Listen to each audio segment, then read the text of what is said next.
এখনো কোনো মানুষ বলে কলমা তো একই কলমা, নমাজি তো এক, ধর্ম তো এক, ধর্ম ইসলাম, নমাজি তো এক, আল্লাহ এক, নবী এক, তো ফির এই দল কেন এত পয়দা হয়েছে?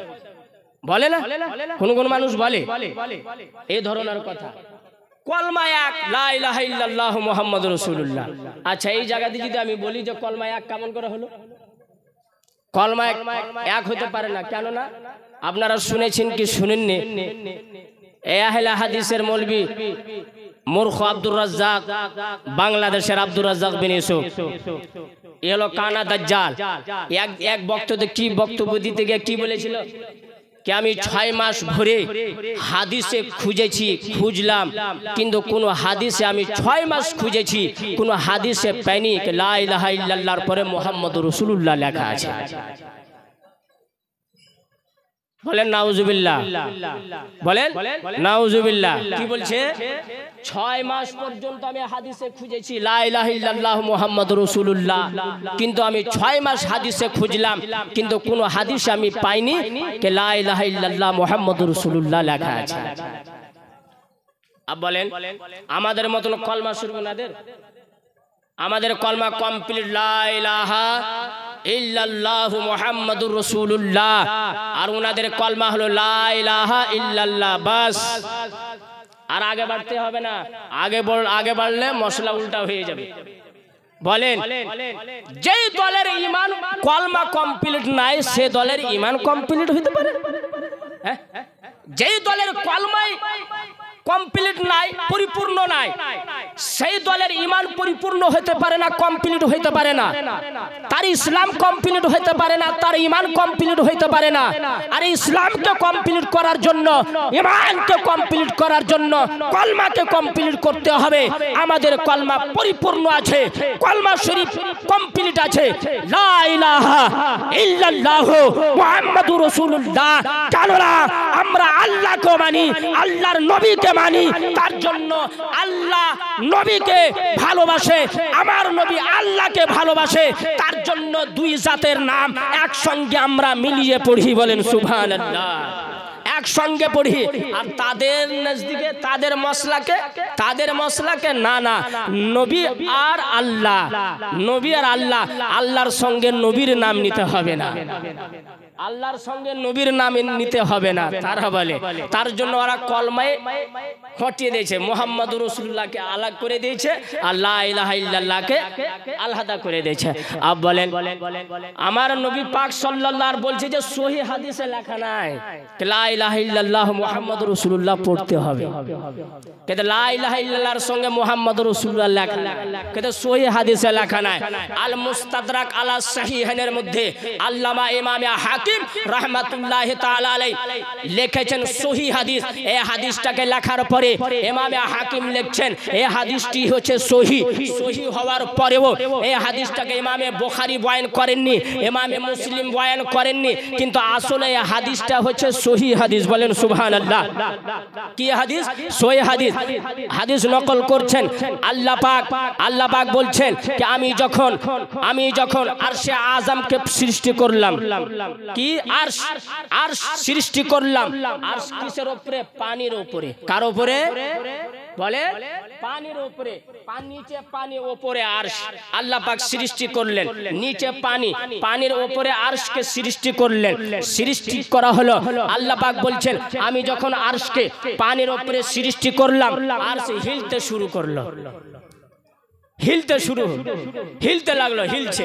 যারা পানির উপরে কোনো জিনিস রাখবেন তো থাকবে এক জায়গাতে, থাকবে না, হিলবে। আল্লাহ পাক বলছেন আমি যখন আরশকে পানির উপরে সৃষ্টি করলাম, আরশ হিলতে শুরু করলো। আল্লাহ পাক বলছেন তখন আমি কি করলাম?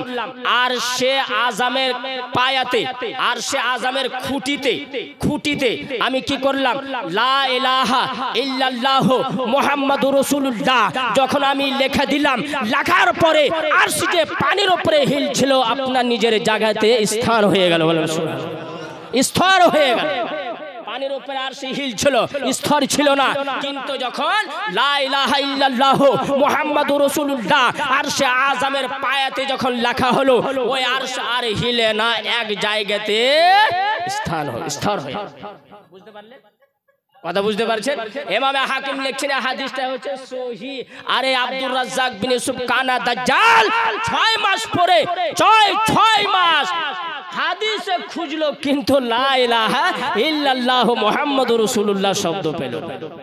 आप बोलें আমার নবী পাক সাল্লাল্লাহু আলাইহি সাল্লাম মোহর ইসলাম যখন মোহর মারতেন ইসলাম লাগাতেন তখন আপনার আঙ্গুল মোবারকে আঙ্গুঠি ছিল কি ছিল আংটি ছিল আমার নবী পাক সাল্লাল্লাহু আলাইহি সাল্লাম হযরতে আবু বকর সিদ্দিক রাদিয়াল্লাহু তাআলা আনহুকে বললেন হে আবু বকর তুমি যাও আরে আংটির উপরে তুমি দোকান যাও আর লিখবে লা ইলাহা ইল্লাল্লাহ কি লিখবে লা ইলাহা ইল্লাল্লাহ যাও হযরত আবু বকর সিদ্দিক রাদিয়াল্লাহু তাআলা আনহু আমার নবী পাক সাল্লাল্লাহু আলাইহি সাল্লামের আংটি মোবারকটাকে নিয়ে দোকানদারের কাছে গেলেন যা বললেন এই দোকানদার শোন এই আংটির উপরে লিখে দাও লা ইলাহা ইল্লাল্লাহ মুহাম্মাদুর রাসূলুল্লাহ বলেন সুবহানাল্লাহ। দেখেন আমার নবী পাক বলেননি হে আবু বকর তুমি লা ইলাহা ইল্লাল্লাহ মুহাম্মাদুর রাসূলুল্লাহ লিখতে বলবেন না না না আমার নবী পাক শুধু বলেছিলেন শুধু লা ইলাহা ইল্লাল্লাহ লিখবে শুধু লা ইলাহা ইল্লাল্লাহ। হযরত আবু বকর সিদ্দিক রাদিয়াল্লাহু তাআলা আনহু যখন ওই আংটি মোবারকের উপরে লা ইলাহা ইল্লাল্লাহ মুহাম্মাদুর রাসূলুল্লাহ ওই দোকানদারের কাছ থেকে লেখাইলেন লেখার পরে আবু বকর সিদ্দিক রাদিয়াল্লাহু আনহু ওই আংটি মোবারক নিয়ে এসে আমার নবী পাক সাল্লাল্লাহু আলাইহি সাল্লামের হাত মোবারক দিলেন। আমার নবী পাক যখন দেখলেন এই আংটির উপরে লেখা আছে লা ইলাহা ইল্লাল্লাহ মুহাম্মাদুর রাসূলুল্লাহ আমার নবী পাক জিজ্ঞাসা করলেন হে আবু বকর আমি তো তোমাকে বলেছিলাম শুধু লা ইলাহা ইল্লাল্লাহ লিখতে কিন্তু তুমি মুহাম্মাদুর রাসূলুল্লাহ কেন লেখাইলা? আবু বকর সিদ্দিক রাদিয়াল্লাহু তাআলা আনহু জবাব দিচ্ছেন উত্তর দিচ্ছেন ইয়া রাসূলুল্লাহ আমাকে মনে ছিল আমার স্মরণে ছিল আপনি বলেছিলেন শুধু লা ইলাহা ইল্লাল্লাহ লিখে নিয়ে এসো কিন্তু আমার অন্তরে মোহাব্বত আপনার ভালোবাসা ইজাজত অনুমতি দিল না যে আমি লা ইলাহা ইল্লাল্লাহ আল্লাহর নাম নিয়ে আর আল্লাহর নামের সঙ্গে আপনার নাম আমি নিব না। আমার অন্তর অনুমতি দিল না আমার অন্তর আমার দিল অনুমতি দিল না। হে আবু বকর যেই জায়গাতে লা ইলাহা ইল্লাল্লাহ আর মুহাম্মাদুর রাসূলুল্লাহ থাকবে না না না যেই জায়গাতে লা ইলাহা ইল্লাল্লাহ ওই জায়গাতে মুহাম্মাদুর রাসূলুল্লাহ থাকবে বলেন মুহাম্মাদুর রাসূলুল্লাহ। আপ বলেন আমার নবীর আংটি মোবারকে লা ইলাহা ইল্লাল্লাহ মুহাম্মাদুর রাসূলুল্লাহ ছিল। আমার নবী পাক সাল্লাল্লাহু আলাইহি সাল্লামের একটা চাদর মোবারক ছিলেন সেই চাদর মোবারকে লেখা ছিল লা ইলাহা ইল্লাল্লাহ মুহাম্মাদুর রাসূলুল্লাহ। বলেন এত হাদিস 6 মাস খোঁজার পরও সহিহ হাদিস থেকে লা ইলাহা ইল্লাল্লাহ মুহাম্মাদুর রাসূলুল্লাহ খুঁজে পায় না। আমি বলতে চাই হাদিস বোঝা সহজ নয় হাদিস বুঝতে গেলে অন্তরে নবীর মুহাব্বত পয়দা করতে হবে। হাদিস পড়তে গেলে হাদিসের সহি মানা সঠিক অর্থ বুঝতে গেলে হাদিসের তাফসীর মানা করতে গেলে অন্তরে নবীর মুহাব্বত হওয়ার দরকার নবীর ভালোবাসা হওয়ার দরকার। অন্তরে নবীর যদি মুহাব্বত না থাকে অন্তরে যদি নবীর মুহাব্বত না থাকে অন্তরে যদি নবীর ভালোবাসা না থাকে রাত দিন এক করে দে মাস মাস বছর বছর জীবন ভরে হাদিস পড়বি হাদিসের সঠিক মানা বুঝতে পারবি। অন্তরে মোহাব্বত থাকলে হাদিসের অর্থ বোঝা যাবে অন্তরে ভালোবাসা থাকলে হাদিসের সঠিক মানা বুঝতে পারা যাবে। একবার দুরূদ পাঠ করেন আল্লাহুম্মা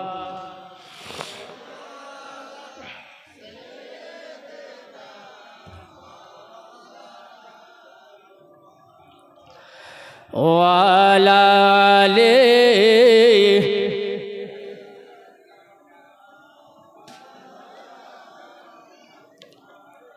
সাল্লাল্লাহু আলা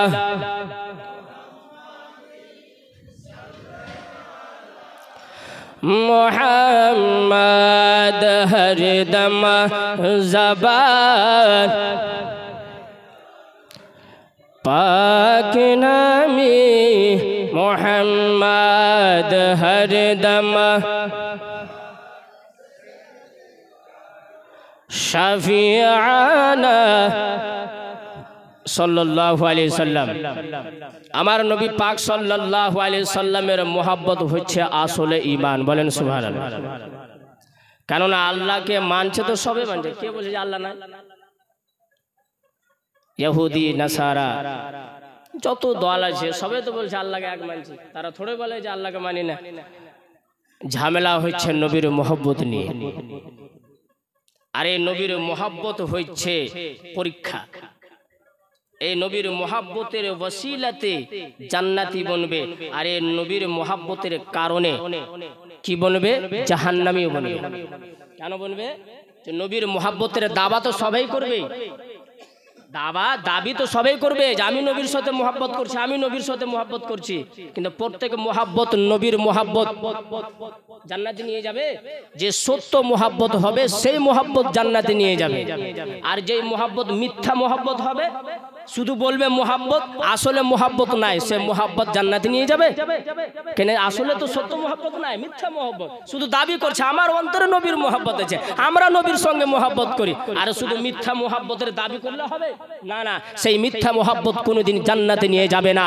যার অন্তরে সত্য মোহাব্বত হবে, সেই সত্য মোহাব্বত নবীর মোহাব্বত জান্নাতে নিয়ে যাবে। আর যদি মিথ্যা মোহাব্বত থাকে, শুধু জুবান থেকে বলে নবীর সঙ্গে মোহাব্বত করি, নবীর সঙ্গে মোহাব্বত করি, আর পিঠ পিছে নবীর গুস্তাখি, পিঠ পিছে নবীর গুস্তাখি, পিঠ পিছনে নবীর গুস্তাখি, আর সামনে নবীর মোহাব্বতের দাবি, না না না।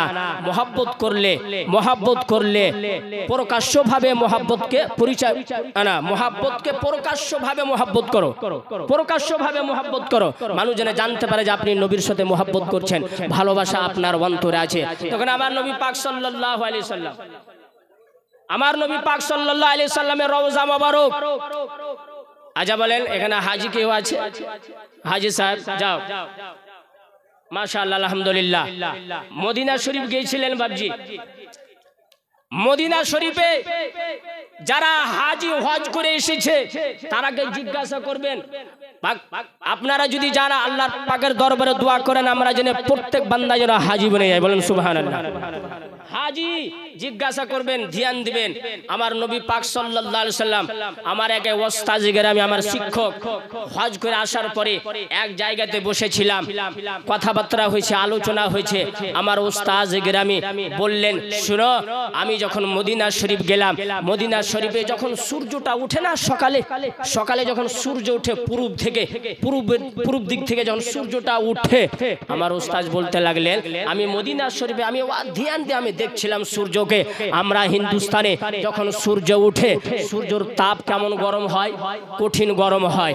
সূর্যের তাপ কঠিন গরম হয়, প্রখর রৌদ্র হয়, তাপ হয়। কিন্তু আমার ওস্তাদ গ্রামে বললেন, আমি ওই মদিনা শরীফে বসে বসে আমি শুধু সূর্য দেখলাম। কি দেখলাম জানছো? কি দেখলেন হুজুর? বললেন যে আমরা যখন হিন্দুস্তানের মাটিতে সূর্যকে যখন উঠতে দেখি, আমরা বলি যে পূর্বের দিক থেকে, পূর্ব দিয়ে সূর্য উঠে, কিন্তু আমি দেখলাম আমার নবী পাক সাল্লাল্লাহু আলাইহি সাল্লামের পা মোবারক যেদিকে আছে, সূর্য নিজের মাথা ঝুঁকিয়ে আমার নবীর পা মোবারকের দিক থেকে উঠছে। বলেন সুবহানাল্লাহ। আসলে কে সূর্য গোলামি, হিন্দুস্তানের মাটিতে সূর্য যখন উঠে মাথা উঠিয়া উঠে, আর আমার মদিনা শরীফে যখন সূর্য উঠে আপনার আমার নবী পাক সাল্লাল্লাহু আলাইহি সাল্লামের সামনে মাথা ঝুঁকিয়ে উঠে। বলেন সুবহানাল্লাহ। মাথা ঝুঁকিয়ে, মাথা উঠিয়ে নাই। সূর্য আমার নবীর আদব করছে। বলেন সুবহানাল্লাহ। সূর্য আমার নবীর তাজিম করছে। বলেন সুবহানাল্লাহ। সূর্য তাজিম করে আমার নবীর, সূর্য প্রশংসা করে আমার নবীর সাল্লাল্লাহু আলাইহি সাল্লামের। আচ্ছা বলেন, নবীর রওজা কোন বান্দা যদি এই ধারণা করে আমি এখান থেকে হিন্দুস্তান থেকে আমি মদিনা শরীফ যাব আর আমার নবী পাক সাল্লাল্লাহু আলাইহি সাল্লামের রওজার জিয়ারত করব, আমার নবী পাক সাল্লাল্লাহু আলাইহি সাল্লামের রওজা মোবারকের জিয়ারত করার উদ্দেশ্যে আপনি যদি হিন্দুস্তান থেকে যদি সফর শুরু করেন আর সফর করে আমার নবীর রওজা মোবারক যান, এই সফরটা জায়েজ হবে কি হবে না? জায়েজ হবে কি হবে না? হবে। আমি তো বলি হবে না, শুধু না উত্তম সফর মানা যাবে। বলেন সুবহানাল্লাহ। কিন্তু জানেন আহলে হাদিসের মৌলবীরা বলে, লামাযহাবীরা বলে, গুস্তাখে রাসূলরা বলে মক্কা শরীফে হারাম মসজিদে নামাজ পড়ার উদ্দেশ্যে সফর করো, বাইতুল মুকাদ্দাসে নামাজ পড়ার ইচ্ছাতে সফর করো, মসজিদে নববীতে নামাজ পড়ার জন্য সফর করতে পারো, কিন্তু আমার নবী পাক সাল্লাল্লাহু আলাইহি সাল্লামের রওজা মোবারকের জিয়ারতের নিয়তে সফর করা জায়েজ নয়। বলেন নাউজুবিল্লাহ। কি বলে তাদের মসলা কি? আমার নবী পাক সাল্লাল্লাহু আলাইহি সাল্লামের রওজার জিয়ারত করার নিয়তে সফর করা জায়েজ নয়। তাদের মসলা কাছে কিতাবের মধ্যে লেখা আছে, তারা কিতাবের মধ্যে লিখেছে, তারা বক্তব্য দেয়, স্টেজেও বয়ান করে যে সফর শুধু তিন মসজিদের ক্ষেত্রে করা যায়। এক নম্বর মসজিদে হারাম, দ্বিতীয় নম্বর মসজিদে নববী, তৃতীয় নম্বরে মসজিদে আকসা বাইতুল মুকাদ্দাস যে ফিলিস্তিন আছে। এই তিন মসজিদ ছাড়া কোনো অন্য জিনিসের নিয়তে সফর করা জায়েজ নাই। আমার নবী পাক সাল্লাল্লাহু আলাইহি সাল্লামের রওজা মোবারকের জিয়ারত করার নিয়ত সফর করার উপরে নাজায়েজের ফতোয়া লাগিয়ে রেখেছে। বলেন যেই দলের ফতোয়া যে আমার নবী পাক সাল্লাল্লাহু আলাইহি সাল্লামের রওজার জিয়ারত করা যাবে না, সেই দল জান্নাতে যেতে পারে, সেই দল সঠিক পথে থাকতে পারে, সেই দলের ধর্ম থাকতে পারে, সেই দলের ঈমান থাকতে পারে, সেই দলের ইসলাম থাকতে পারে। আমি বলি নবীর রওজা মোবারকের জিয়ারত করা যদি হারাম হয়ে যায়, নাজায়েজ হয়ে যায়, এই পৃথিবীতে কোনো জায়গায় যাবার নিয়তে সফর করা জায়েজই হবে না, সফর করা জায়েজই হবে না। কেন না? আচ্ছা বলেন, তারা হাদিস পড়ে, বুখারী মুসলিম শরীফের হাদিস, আমার নবী পাক বলেছেন লা তুসাদ্দুর রিহাল ইল্লা সালাস, তিন জায়গার জন্য সফর করো, মসজিদে হারাম, মসজিদে নববী, মসজিদে আকসা। আচ্ছা বলেন, আমার নবী পাক সাল্লাল্লাহু আলাইহি সাল্লামের রওজা মোবারক যে জায়গাতে আছে, ওই জায়গার মর্যাদা জানেন? ওই জায়গার সম্মান জানেন কতটা? আচ্ছা বলেন, মক্কার ফজিলত বেশি না মদিনা শরীফের ফজিলত বেশি? মক্কা শরীফের ফজিলত মদিনা শরীফ থেকে বেশি। মদিনা শরীফ থেকে মক্কা শরীফের ফজিলত বেশি, কারণ ওখানে কাবা আছে। কাবা, মসজিদে হারাম, কাবা শরীফের জন্য মক্কা শরীফের ফজিলত মদিনা শরীফ থেকে বেশি। কিন্তু আগে কথা শুনেন, এখন রেজাল্ট দিনি আমি। মক্কা শরীফের ফজিলত মদিনা শরীফ থেকে বেশি, কিন্তু ইমাম কাজী আয়াজ রাহমাতুল্লাহ আলাইহি কিতাবুশ শিফার মধ্যে লিখছেন মক্কা থেকে মদিনা থেকে মক্কা শরীফের ফজিলত বেশি। কেননা মক্কা শহরে কাবা আছে, মক্কা শহরে মসজিদে হারাম আছে, আর মসজিদে হারামের ফজিলত মসজিদে নববী থেকে বেশি। কাবা শরীফ আছে, কাবা শরীফের ফজিলত বেশি, তার জন্য মক্কা শরীফের ফজিলত মদিনা শরীফ থেকে বেশি। কিন্তু তারপরে কিতাবুশ শিফার মধ্যে আল্লামা কাজী আয়াজ রাহমাতুল্লাহ তাআলা আলাইহি লিখছেন, কিন্তু ওই জায়গা, যেই জায়গাতে আমার নবী পাক সাল্লাল্লাহু আলাইহি সাল্লামের রওজা মোবারক আছে, যেই জায়গাতে, যেই জমিনের অংশতে আমার নবী পাক সাল্লাল্লাহু আলাইহি সাল্লাম শুয়ে আছেন, আপনার রওজা আছে, ওই জায়গা, ওই জমিনের অংশ, যেই অংশটা আমার নবী পাক সাল্লাল্লাহু আলাইহি সাল্লামের দেহ মোবারক, জিসম মোবারক থেকে মিলে আছে, সেই জমিনের অংশর ফজিলত মক্কা থেকে বেশি, সেই জমিনের অংশর ফজিলত কাবা থেকে বেশি, সেই জমিনের অংশর ফজিলত মসজিদে হারাম থেকে বেশি, আরশে আযম থেকেও বেশি, লৌহ কালাম থেকেও বেশি, সিদরাতুল মুনতাহা থেকে বেশি। বুঝা গেল যেই জায়গা মক্কা শরীফ মদিনা শরীফ থেকে উত্তম, মক্কার ফজিলত মদিনা থেকে বেশি। কিন্তু যেই জায়গা আমার নবীর দেহ থেকে মিলে আছে, সেই জায়গার ফজিলত মক্কা শরীফ থেকে নয়, শুধু আরশে আযম থেকেও ফজিলত বেশি। বলেন। কাজী আয়াজ রাহমাতুল্লাহ আলাইহি লিখছেন, জমিনের যে অংশ আমার নবীর দেহ মোবারক থেকে মিলে আছে, ওই জমিনের অংশর ফজিলত আরশে আযম থেকেও বেশি, সিদরাতুল মুনতাহা থেকেও বেশি, লৌহে মাহফুজ থেকেও বেশি, মক্কা থেকেও বেশি, কাবা শরীফ থেকেও বেশি, মসজিদে হারাম থেকেও বেশি, মসজিদে বাইতুল আকদাস থেকেও বেশি, মসজিদে নববী থেকে বেশি। কেন না? যেই জায়গাতে আমার নবীর রওজা আছে, বুখারী শরীফের মধ্যে মধ্যে হাদিস, মুসলিম শরীফের মধ্যে হাদিস, ইমামে বুখারী বয়ান করেছেন, ইমামে মুসলিম বয়ান করেছেন। কি লিখছেন আমার নবী পাক বলছেন, মা বাইনা বাইতি ওয়া মিম্বারি রাউযাতুম মিন রিয়াজিল জান্নাহ। আমার নবী পাক বলেছেন আমার কবর থেকে নিয়ে, আমার ঘর থেকে নিয়ে মসজিদে নববীর মেম্বার পর্যন্ত যেই জায়গাটা আছে, আমার নবী পাক বলেছেন রাউযাতুম মিন রিয়াজুল জান্নাহ। এ আমার উম্মতের দল, এই জায়গাটাকে সাধারণ জায়গা ধারণা করবে না, এই জমিনের মাটিকে সাধারণ মাটি ধারণা করবে না, এই জায়গা এই জমিনের অংশকে সাধারণ জমিনের অংশ ধারণা করবে না। কারণ আমার নবী পাক বলেছে রাউযাতুম মিন রিয়াজিল জান্নাহ। আমার কবর থেকে নিয়ে রওজা, আমার কবর থেকে নিয়ে মসজিদের মেম্বার পর্যন্ত এই জায়গাটা হচ্ছে জান্নাতের বাগানের মধ্যে একটি বাগান। বলেন সুবহানাল্লাহ। মা বাইনা বাইতি ওয়া মিম্বারি রাউযাতুম মিন রিয়াজিল জান্নাহ। আমার নবী পাক বলেছেন আমার কবর থেকে নিয়ে মেম্বার পর্যন্ত এই জায়গাটা হচ্ছে জান্নাতের বংশ। বলেন সুবহানাল্লাহ। কিসের বংশ? জান্নাতের বংশ। আবার শুন, এই হাদিসের ওয়াজাহাত করছেন, এই হাদিসের ব্যাখ্যা করছেন, এই হাদিসের তাফসীর করতে গিয়ে আল্লামা ইমাম মুল্লা আলী কারি রাহমাতুল্লাহি তাআলা আলাইহি লিখছেন, কি লিখছেন? ওয়া রাউযাতু ক্বালা মালিকুন আল হাদিসু বাকিন আলা যাহিরিহি ওয়া রাউযাতু কিতাআতুম মিনাল জান্নাতি ওয়া সাতাউদু ইলাইহা কা লাইসাত কা সাইরিল আরদি তাফনা ওয়া তাযহাবু। ক্বালা ইবনু হাজার, আল্লামা মুল্লা আলী কারি রাহমাতুল্লাহি তাআলা আলাইহি বর্ণনা করছেন, এই হাদিসের ব্যাখ্যা করতে গিয়ে লিখছেন আমার নবী পাক সাল্লাল্লাহু আলাইহি সাল্লাম যেই জায়গাতে শুয়ে আছেন, আপনার রওজা মোবারক আছে, সেই জায়গা যখন আমার নবীকে দাফন করার সময় হয়েছিল, সেই সময় ওই জায়গাটা এই জমিনের অংশর জায়গা নাই, আল্লাহ পাক জান্নাত থেকে ওই অংশটাকে পাঠিয়েছিলেন। বলেন সুবহানাল্লাহ। ওই অংশটা এই জমিনের অংশ নাই, এই জমিনের অংশ নাই, জান্নাতের অংশ। কিতাআতুম রাউযাতু কিতাআতুম মিনাল জান্নাতি, জান্নাতের একটি টুকরা। ওয়াসাতাউদু ইলাইহা। মুল্লা আলী কারি রাহমাতুল্লাহ আলাইহি লিখছেন যেদিন কিয়ামত সংগঠিত হবে, জমিন ধ্বংস হবে, আসমান ধ্বংস হয়ে যাবে, কিছু থাকবে না, কিয়ামত বারপা হয়ে যাবে, কিয়ামত সংগঠিত হবে, সেদিন কিছু থাকবে না, ফানা হয়ে যাবে। কিন্তু আল্লামা ইবনে হাজার আসকালানি আলী রহমাতুল্লাহ লিখছেন, আল্লামা মুল্লা আলী কারি রহমাতুল্লাহ আলাইহি লিখছেন সমস্ত আসমান জমিন ফানা হয়ে যাবে। যেই জায়গাতে আমার নবীর রওজা মোবারক আছে, সেই জায়গা আসমানের মতন জমিনের মতন ফানা হবে না।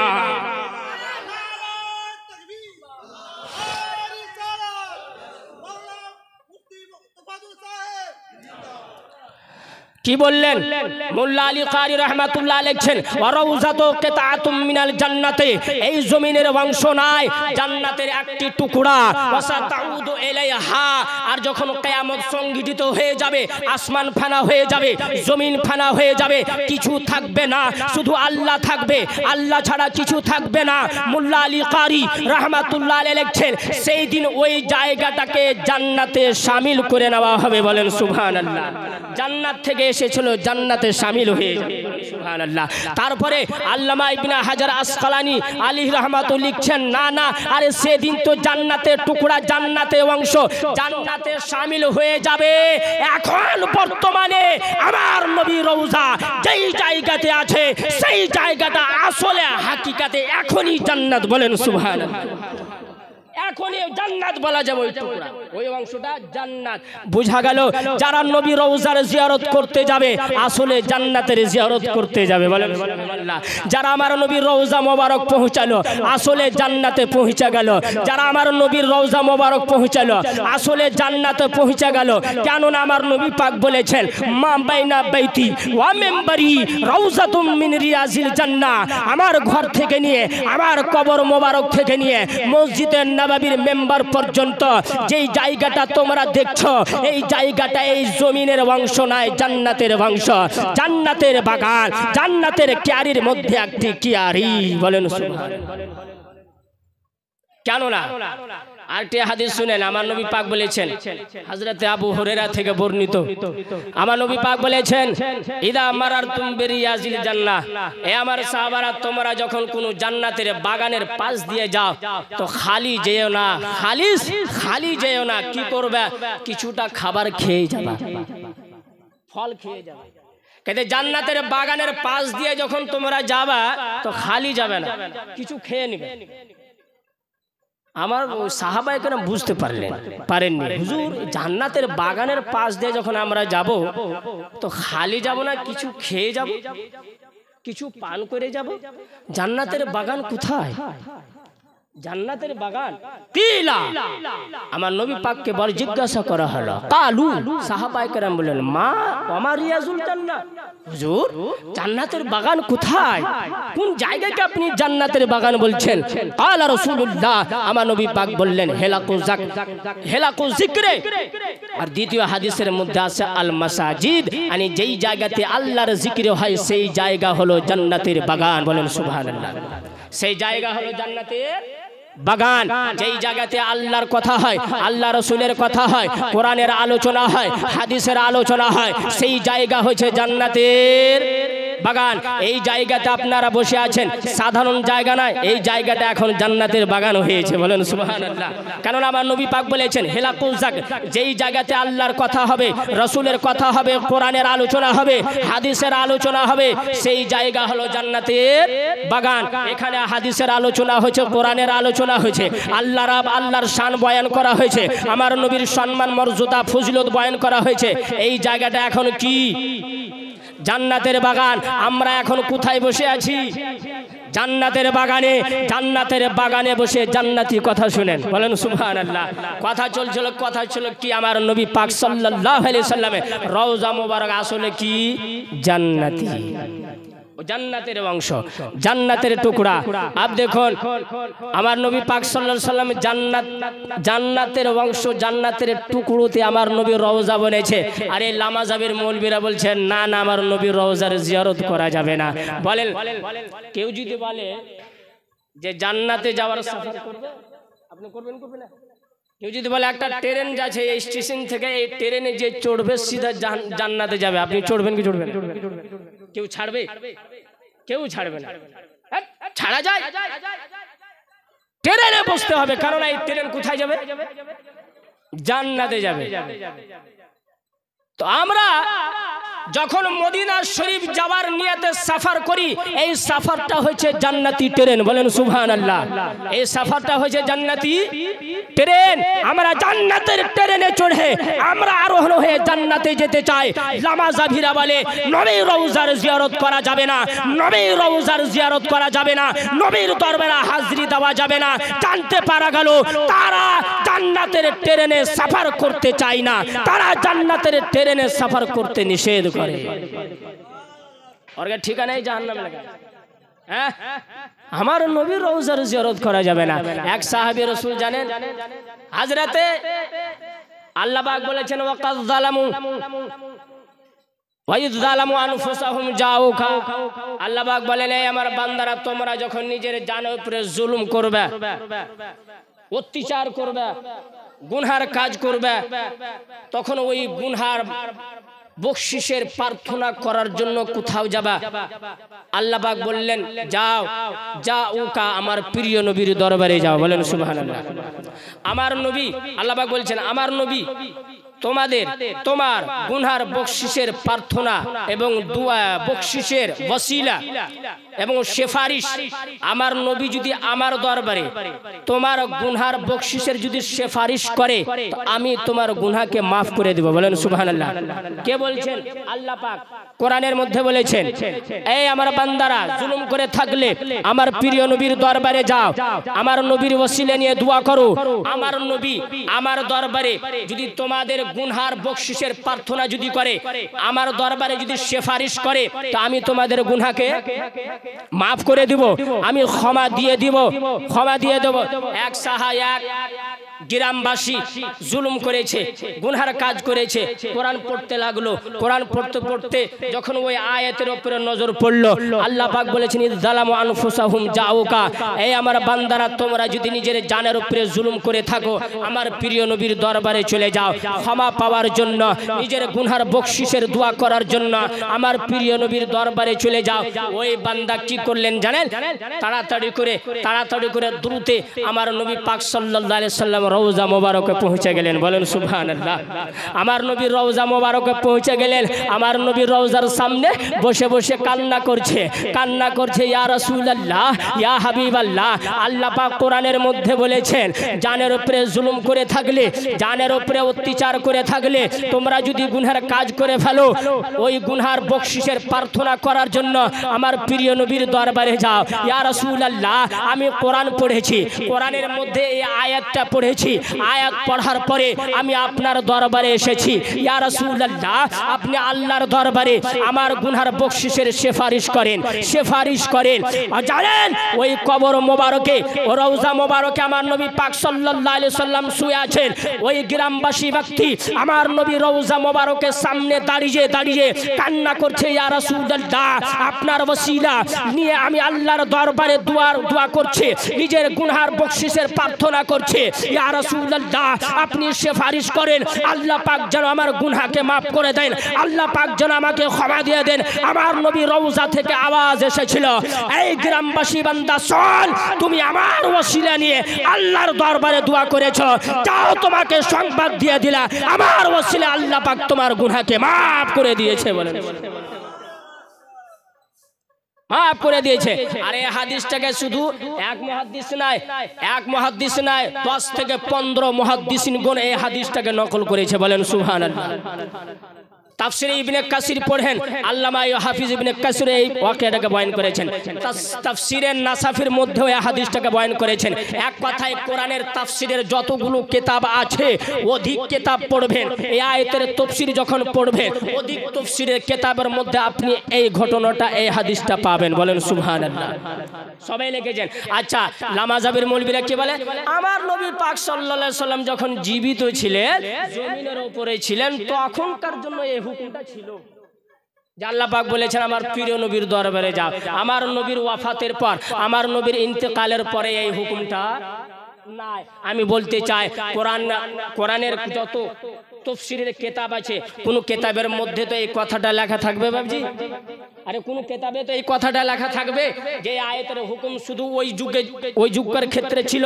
আমার নবী পাক সাল্লাল্লাহু আলাইহি সাল্লাম যখন জমিনের উপরে ছিলেন তখনকার ক্ষেত্রে আল্লাহ পাক বলেছিলেন, আমার নবী পাক ইন্তেকাল করার পরে, ওয়াফাতের পরে, বিশালের পরে আমার নবী পাক সাল্লাল্লাহু আলাইহি সাল্লাম যখন কবর রওজা মোবারকে থাকবেন তখনকার ক্ষেত্রে এই হুকুমটা নাই। এই কথাটা কোন কিতাবে তো লেখা থাকবে? কোন কিতাবে তো লেখা থাকবে? আমি চ্যালেঞ্জ করি, কোরআনের যত তাফসীরের কিতাব আছে কোন কিতাব পড়বেন, কোন তাফসীরের কিতাবের মধ্যে, কোন হাদিসের কিতাবের মধ্যে এই কথাটা লেখা নাই আমার নবী পাক সাল্লাল্লাহু আলাইহি সাল্লাম যখন জীবিত ছিলেন তখনকার জন্য এই হুকুমটা ছিল। আমার নবীর বিশালের পর, আমার নবীর ওয়াফাতের পরে এই হুকুমটা নাই। এই কথাটা কোনো কিতাবে লেখা নাই। কিন্তু তারা মন গড়া ব্যাখ্যা করে, ওই ব্যাখ্যা করে, ওই মানা করে, যেই ব্যাখ্যা যেই মানা কোনো কিতাবে পাওয়া যায় না। কেননা জামাত হচ্ছে মন গড়া, দল হচ্ছে মন গড়া, আর প্রত্যেক হাদিসকে জাল, কিন্তু জয়ীফ, জাল, জয়ীফ। আমাদের সুন্নি দলিল যত আছে হাদিস শুনবেন, এই একটা মূর্খ পয়দা হয়েছে বেরাদার রাহুল আর ইয়াসিন মোটা আর বাংলাদেশের আব্দুর রাজ্জাক আরে মুমতাজ, এর বক্তব্য শুনবেন এবং আপনাদের শোনা তো জায়েজ না, ওনাদের বক্তব্য শোনাই জায়েজ না, কারণ তারা কোরআন হাদিসের বিপক্ষে তারা ব্যাখ্যা দেয়। কিন্তু শুনেছেন কি শুনেননি, তারা কি বলে জানেন? তারাবির বিষয়ে আমি শুনলাম ভিডিওতে আব্দুর রাজ্জাক বিন ইউসুফকে জিজ্ঞাসা করছে যে 8 রাকাত তারাবি না 20 রাকাত তারাবি, আর 8 রাকাত তারাবির হাদিস সহি না 20 রাকাত তারাবির হাদিস সহি? কি বলছে জানেন? বলছে 8 রাকাতের হাদিস সহি আর 20 রাকাতের হাদিস জাল। কি বলছে? জাল। জাল মানে বুঝছেন? জাল মানে কোনো প্রমাণই নাই। বলেন আনি যুগ থেকে সাহাবার যুগ থেকে 20 রাকাত তারাবি হয়ে চলে আসছে। হ্যাঁ 20 রাকাত তারাবি নামাজ হচ্ছে, আর 1100 হিজরির পর ওই হাদিসটা কি হয়ে যাচ্ছে? জাল। মানে 1100 হিজরি সালের পূর্বে ওই হাদিসটা সহি ছিল। 1100 হিজরি সালের পূর্বে ওই হাদিসটা কি ছিল? সহি ছিল। আর 1100 হিজরি সালের পরে ওই হাদিসটা কি হয়ে গেল? জাল। আরে কে বানাইলে? ইলামা জাবির মৌলবীরা জাল বানিয়ে দিলে। এরা হলো নামধারী আহলে হাদিস, নামধারী মৌলবী। এরা হাদিসের নাম লাই, কিন্তু হাদিস আসলে এরা পড়েনি। না হলে সহি হাদিসকে জাল বলতে পারে? যুগ থেকে 20 রাকাত তারাবি হয়ে আসছে, আর আজকে ও হাদিসটা জাল হয়ে যাচ্ছে। কেউ মানবে? কেউ মানবে না। 8 রাকাত তারাবির নামাজ সাহাবার যুগ থেকে নিয়ে 1100 হিজরি পর্যন্ত 8 রাকাত তারাবির নামাজ কোন শহরে, কোন এলাকা, কোন মসজিদে হয়নি। হয়েছে তো 20 রাকাত হয়েছে। যেই নামাজ সাহাবার যুগ থেকে নিয়ে 1100 হিজরি পর্যন্ত হয়ে আসছে, সেই হাদিস হচ্ছে জাল।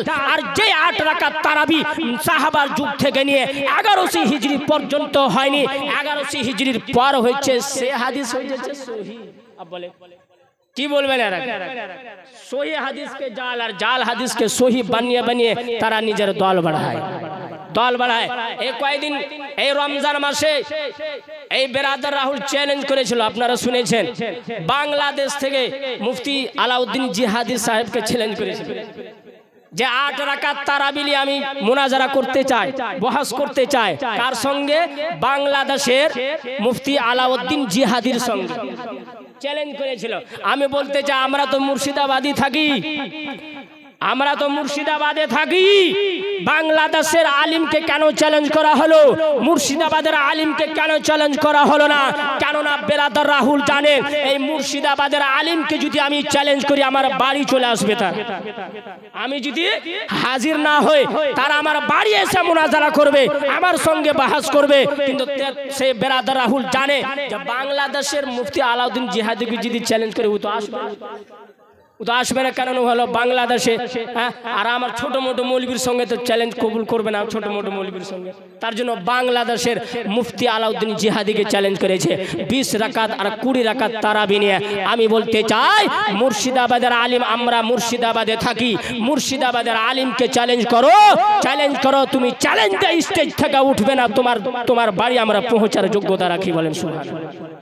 স্টেজ থেকে উঠতে দেব না, উঠার আগে আমরা স্টেজে পৌঁছে মুনাজাত করার শক্তি যোগ্যতা রাখি। বলেন সুবহানাল্লাহ। কিন্তু তারা চ্যালেঞ্জ করবে না, জানছে যে এই মুর্শিদাবাদের আলিমকে যদি আমি চ্যালেঞ্জ দিয়ে দিই, তারা স্টেজে নয় বাড়ি চলে আসতে পারে, স্টেজে চলে আসতে পারে। তার জন্য তারা বাংলাদেশের আলিমকে চ্যালেঞ্জ করছে। মায়ের যদি দুধ পান করে থাকো, মুর্শিদাবাদের আলিমকে চ্যালেঞ্জ করে দেখো, 8 রাকাত তারাবি আসলে আছে, 20 রাকাত তারাবি পড়া বিদআত। তোমাদেরকে 20 রাকাত সাবিত যদি না করতে পারি, আর 8 রাকাত তারাবিকে যদি ভুল প্রমাণ করতে না পারি, বাঙ্গালের মাটিতে ওয়াজ করা ছেড়ে দেব। এতটা আমরা যোগ্যতা রাখি। বুখারী পড়ার যোগ্যতা রাখে না এই মূর্খ মৌলবীরা, মুসলিম শরীফ পড়ার যোগ্যতা রাখে না। বলবে আয়াত নম্বর অত, বলবে আয়াত নম্বর অত মশলা আছে, পড় বেটা আয়াত। আর আয়াতটা তো পড়, আয়াত নম্বর বলছিস তো আয়াত নম্বর তো পড়। আয়াত পড়বে না, বলবো হাদিস নম্বরে এত, হাদিস নম্বর তো বলছিস, হাদিসটা পড়। কেন হাদিস পড়িস না? হাদিস পড়বে না, শুধু হাদিস নাম্বার বলবে, আয়াত পড়বে না, শুধু আয়াত নাম্বার বলবে। কেননা জানে যে আমি আরবি পড়ার যোগ্যতা রাখি না। মানে দেখবেন, একটা আরবি এবারও যদি পড়ে দেখে দেয়, একটা বুখারী খুন করে, বুখারী শরীফ, মুসলিম শরীফ, অমুক কিতাব আছে, বেটা একটা এক লাইন ইবারত তো পড়। কোনদিন তারা এক লাইন ইবারত পড়বে না, শুধু বলবে আয়াত নম্বর এত, শুধু বলবে হাদিস নম্বর এত। আলহামদুলিল্লাহ, আহলে সুন্নাত ওয়াল জামাতের আলিমেরা আয়াত নম্বর পড়তে জানে, আয়াত পড়তে জানে, হাদিস নম্বর পড়তে জানে, হাদিসও পড়তে জানে। বুখারী শুধু নাম নিয়ে না, বুখারীর নাম নিতেও জানে, বুখারীর ইবারত পড়তে জানে। বলেন সুবহানাল্লাহ। বুখারী পড়া সহজ নয়। বুখারী বুঝে পড়লে, বুখারী না পড়লে বুখার বনে যায়। বুখার মানে বুঝছেন? জোহর, বুখারী বুঝা পড়লে বুখারী, আর বুখারীকে যদি বুঝা না পড়া যায়, নবীর মোহাব্বতে নবীর ভালোবাসা নিয়ে যদি বুখারী না পড়া যায়, ওই বুখারী থাকে না, কি বনে যায়? বুখার। আমাদের জন্য বুখারী, লামাজাবিদের মৌলবীর জন্য বুখার। তারা বুখারী বুঝে না, কিন্তু নাম নিবে বেশি বুখারী। বলছে আমরা আহলে হাদিস, আহলে হাদিস নাম রেখেছে, আর হাদিসের নাম নিয়ে এই মানুষকে পথভ্রষ্ট করছে, মানুষের ঈমানকে নষ্ট করছে। 20 রাকাত তারাবি আর 20 রাকাত তারাবি শোন। আচ্ছা বলেন, সাহাবার যুগ থেকে নিয়ে 1100 হিজরি পর্যন্ত যত ফুকাহাগণ, যত মুহাদ্দিসিনগণ, যত মুফাসসিরিনগণ এই জমিনের উপরে পয়দা হয়েছিলেন, তারা কি হাদিসগুলো পড়েনি? পড়েছেন, অবশ্যই পড়েছেন। তারা কি ব্যাখ্যা করেছে? 20 রাকাত কি 8 রাকাত? 20 রাকাত কি 8 রাকাত? শুনেন, আল্লামা নববী রাহমাতুল্লাহি তাআলা আলাইহি, যিনি হলেন 676 হিজরি সালের মুহাদ্দিস, বলেন সুবহানাল্লাহ। কত? 676, আর এখন কত চলছে? 1500। কত বছর হলো? কত বছর হলো? 9 থেকে 10, দশম শতাব্দীর মুহাদ্দিস ফকিহ। তিনি কি লিখছেন জানেন? কিতাবুল আজকারের মধ্যে লিখছেন, ইলাম আন্না সালাতাত তারাবিহ সুন্নাতুন বিইত্তিফাকিল ফুকাহায়ে বিইত্তিফাকিল উলামায়ে ওয়া হিয়া 20 রাকাতান, বলেন সুবহানাল্লাহ। ইমামের নববী লিখছেন সমস্ত উলামাগণ, সমস্ত ফুকাহাগণের এক মতে এটাই হচ্ছে মসলাকে তারাবির নামাজ 20 রাকাত, বলেন সুবহানাল্লাহ।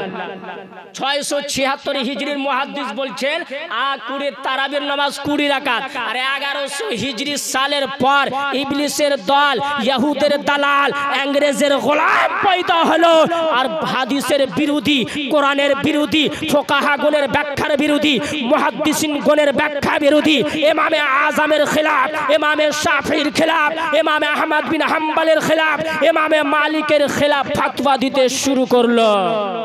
কি 8 রাকাত। তারপরে শুনে আল্লামা মুগনি, আল্লামা ইবনে কুদামা রাহমাতুল্লাহ আলাইহি আল মুগনির মধ্যে লিখছেন তারাবির নামাজ 20 রাকাত, তারাবির নামাজ 20 রাকাত। এই কথার উপরে ইজমা হয়েছে, বলেন সুবহানাল্লাহ। উলামার ইজমা হয়েছে, তারাবির নামাজ কত? 20 রাকাত, এর উপরে ইজমা হয়েছে। শুধু এটা নয়, আল্লামা ইবনে তাইমিয়া মাজমুউল ফাতওয়ার মধ্যে লিখেছেন 20 রাকাত তারাবি হযরতে ওমর ইবনে খাত্তাব রাদিয়াল্লাহু তাআলা আনহু উবাই বিন কাবকে 20 রাকাত তারাবি পড়ার আদেশ দিয়েছিলেন, বলেন সুবহানাল্লাহ।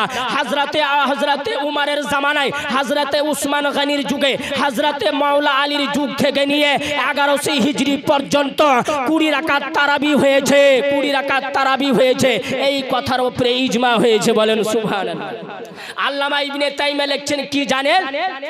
হযরতে উমর যখন আদেশ দিলেন, এই উবাইয়া বিন কাব তুমি মসজিদ যাও আর 20 রাকাত তারাবির নামাজ পড়াও, সমস্ত সাহাবা তাবেঈনের সামনে এই হুকুমটা, এই আদেশ দেওয়া হয়েছিল, কিন্তু কোন সাহাবী অস্বীকার করেনি, বলেন সুবহানাল্লাহ। বলেন এক হাওয়ালা, আমি তো 3 থেকে 4টি হাওয়ালা দিলাম।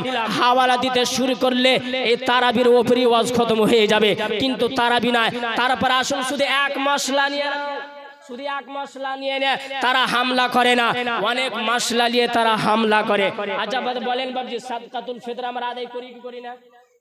রমজান মাসে সাদকাতুল ফিতর আদায় করি, ফিতর আদায় করি। পয়সা দেন কি খাদ্য দিয়ে আদায় করেন? পয়সাও দিই, খাদ্যও দিই।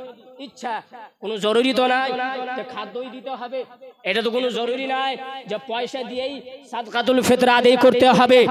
কিন্তু জানেন এই মাযহাবের মৌলবীরা কি বলে? আমার নবীর যুগে, সাহাবার যুগে টাকা দিয়ে, পয়সা দিয়ে সাদকাতুল ফিতর আদায় করা হয়নি, তার জন্য খাদ্য দিয়ে সাদকাতুল ফিতর আদায় করতে হবে। টাকা দিয়ে, পয়সা দিয়ে সাদকাতুল ফিতর আদায় করা চলবে না। মাযহাবের মৌলবীরা এখন ফতোয়া দিচ্ছে পয়সা দিয়ে আদায় করে চলবে না। আচ্ছা জানেন, আচ্ছা বলেন এই মশলাটা কি আজকার মশলা?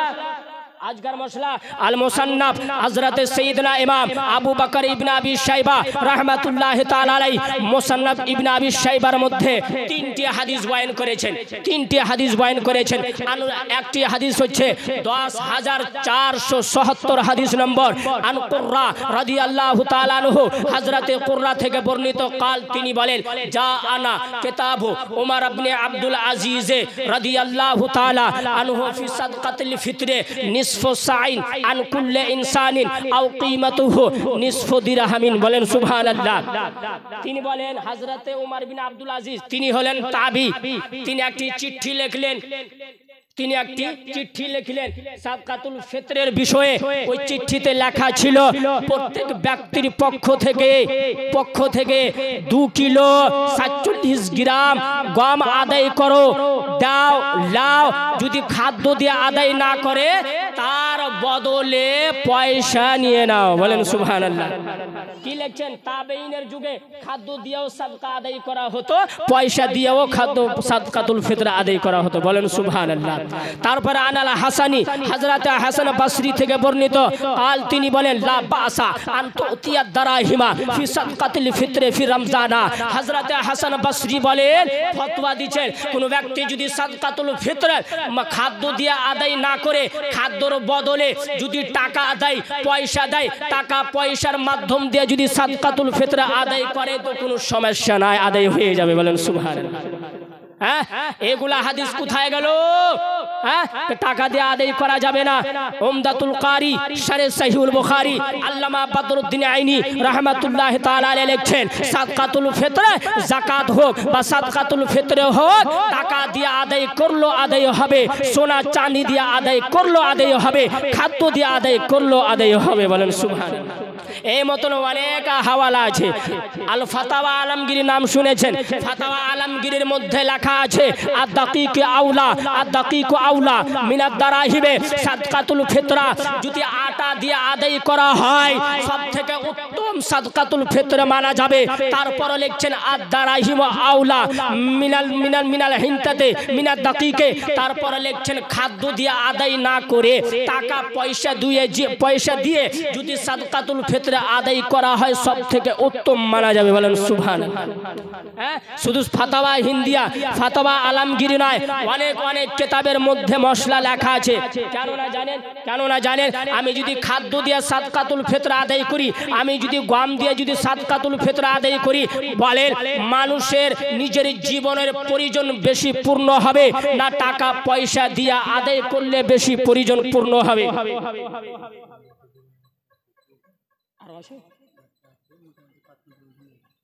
শেষ করবো নাকি? তো খাদ্য দিয়ে আদায় করলো সাদকাতুল ফিতর আদায় হবে, আর টাকা পয়সা দিয়েও সাদকাতুল ফিতর আদায় করলে সাদকাতুল ফিতর আদায় হয়ে যাবে। শুধু এই মশলা নিয়ে নাই। আবার শুনুন, আচ্ছা বলেন মৃত্যু ব্যক্তির নামে দোয়া করা জায়েজ কি না জায়েজ? দোয়া করা জায়েজ কি না জায়েজ? আমল আমরা করি, আমলের বদলে মৃত্যু ব্যক্তিকে পৌঁছে দিই, জায়েজ কি না জায়েজ?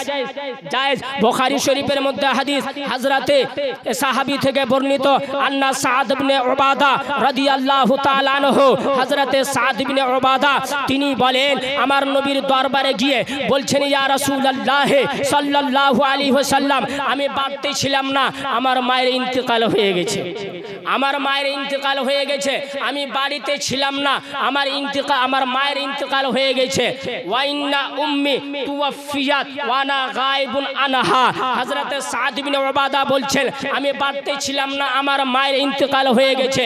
আমি ধারণা করি আমি যদি বাড়তে থাকতাম আমার মা ওসিয়ত করত বেটারে আমি তো এই পৃথিবী ছেড়ে চলে যাব, আমার নামে কিছুটা সাদকা করে দিও, আমার নামে কিছু ইসালে সওয়াব করে দিও। ইয়া রাসূলুল্লাহ সাল্লাল্লাহু আলাইহি ওয়াসাল্লাম, আমি বাড়িতে ছিলাম না, আমার হাজির হওয়ার আগে, আমার পৌঁছানোর আগে আমার মায়ের ইন্তেকাল হয়ে গেছে। ইয়া রাসূলুল্লাহ, আমি যদি মায়ের পক্ষ থেকে আমি যদি সাদকা করি আমার মায়ের কবরে ওই সাদকার সওয়াব পৌঁছাবে কি পৌঁছাবে না? আমার ক্বালা রাসূলুল্লাহ সাল্লাল্লাহু আলাইহি ওয়াসাল্লাম, আমার নবী পাক বলেন নাম, হ্যাঁ তোমার মায়ের কবরে পৌঁছাবে। বলেন সুবহানাল্লাহ। বুখারী শরীফের মধ্যে হাদিস।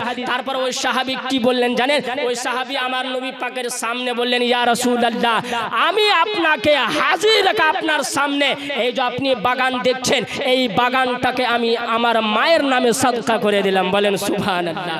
কি বোঝা গেল? আমরা সাদকা করি, যে আমরা যদি সাদকা করি মায়ের নামে, বাবার নামে, সেই সাদকার সওয়াব আমার মা বাবার কবরে অবশ্যই পৌঁছাবে। কিন্তু আহলে হাদিসের মৌলবীরাকে যদি জিজ্ঞাসা করা, বলে বিদআত, বিদআত চলবে না, বিদআত সব জিনিস বিদআত হয়ে যায়, শিরক আর বিদআত। এ মুহাম্মদ বিন আব্দুল ওয়াহাব ने যদি 1100 হিজরি সালে ইহুদের গোলামেরাকে দুইটাই শব্দ দিয়ে গেছে।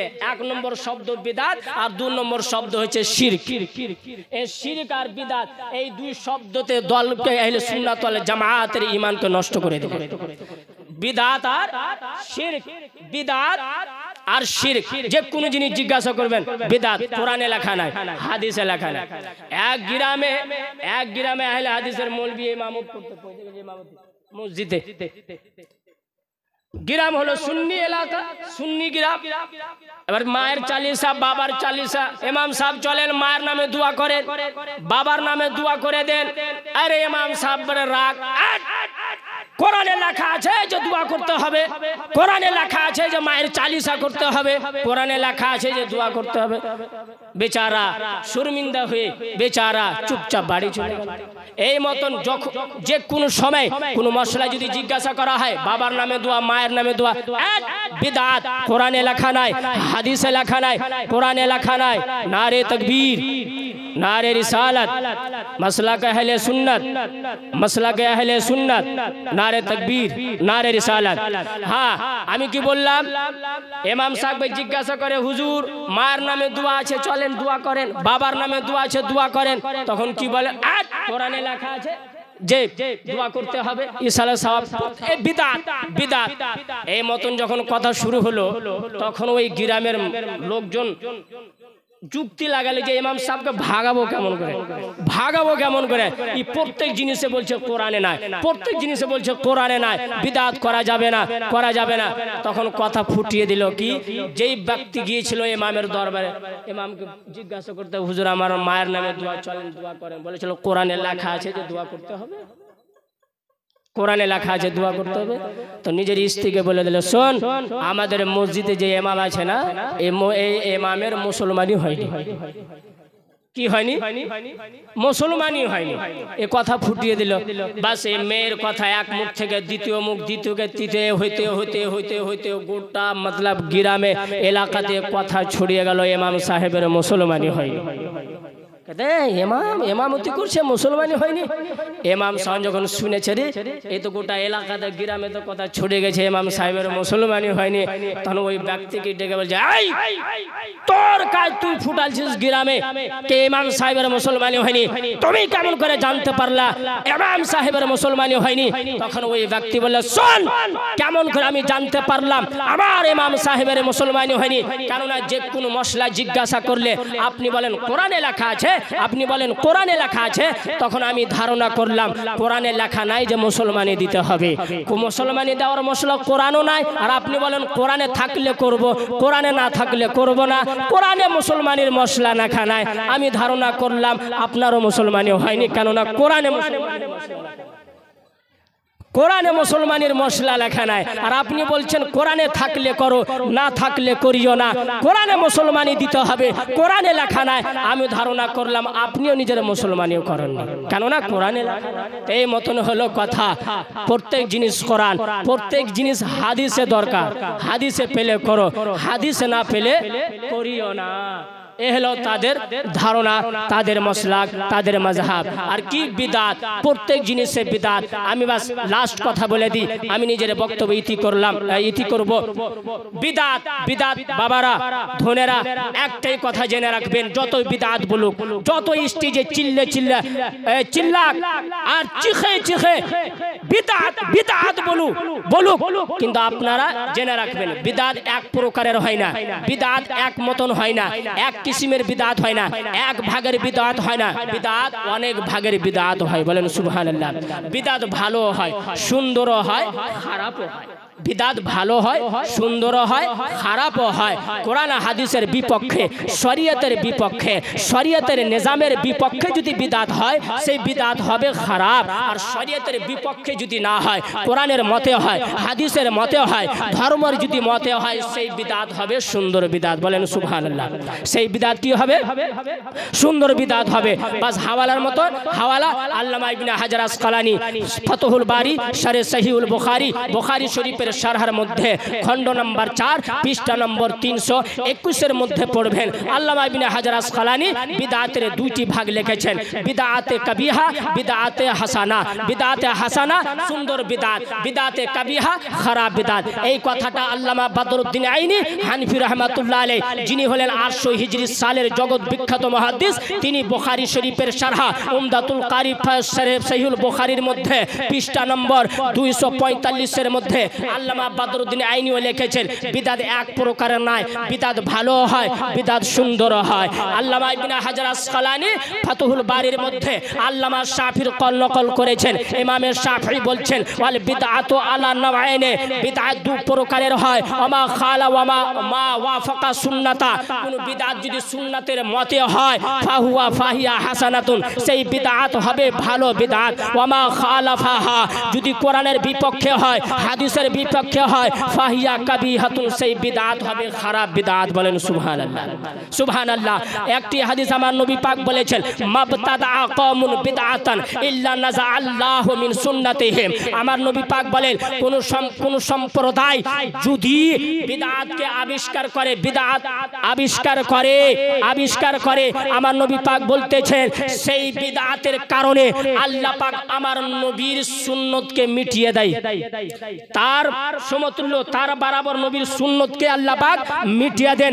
আল্লামা মুল্লা আলী কারি রাহমাতুল্লাহ তাআলা আলাইহি মিরকাতুল মাফাতি শারহ মিশকাতুল মাসাফি খণ্ড নম্বর 1 পৃষ্ঠা নম্বর 393 92 এর মধ্যে লিখছেন, মাবতাদা কওমুন, অর্থাৎ কোন সম্প্রদায় যদি বিদআতের আবিষ্কার করে, কোন বিদআত লিখছেন সাইয়্যাতান মুজাহিমাতান লিসুন্নাহ, লিখছেন ওই বিদআত যেই বিদআত সুন্নাতের বিরোধী হবে, সুন্নাতের বিপক্ষে হবে, সেই বিদআত যদি কায়েম করা হয়, আবিষ্কার করা হয়, আল্লাহ পাক তার মতন সুন্নতকে মিটিয়ে দেয়। কিন্তু ভালো বিদআত যদি থাকে, কোরআনের পক্ষে যদি থাকে, কোরআনের বিপক্ষে না হয়, হাদিসের যদি বিপক্ষে না হয়, হাদিসের পক্ষে থাকে, ধর্ম ইসলামের পক্ষে থাকে, সেই বিদআত খারাপ নয়। আল্লাহর নিকটে, আল্লাহর রাসূলের নিকটে সেই বিদআত পছন্দ মানা যাবে। বলেন সুবহানাল্লাহ। কারণ আব্দুল্লাহ ইবনে মাসউদ থেকে বর্ণিত, মা রাআহুল মুসলিমুনা হাসানান ফাহুয়া ইনদাল্লাহি হাসানুল, মা রাআহু মুসলিমুনা কাবিহান ফাহুয়া ইনদাল্লাহি কাবিহ। মুসলমান যেই জিনিসকে ভালো ধারণা করে, সেই জিনিস আল্লাহর নিকটেও সুন্দর হয়ে যায়। আর সমস্ত মুসলমান যে আমলকে খারাপ ধারণা করে, সেই আমল আল্লাহর নিকটেও খারাপ হয়ে যায়, খারাপ হয়ে যায়। দুরূদ পাঠ করেন আল্লাহুম্মা।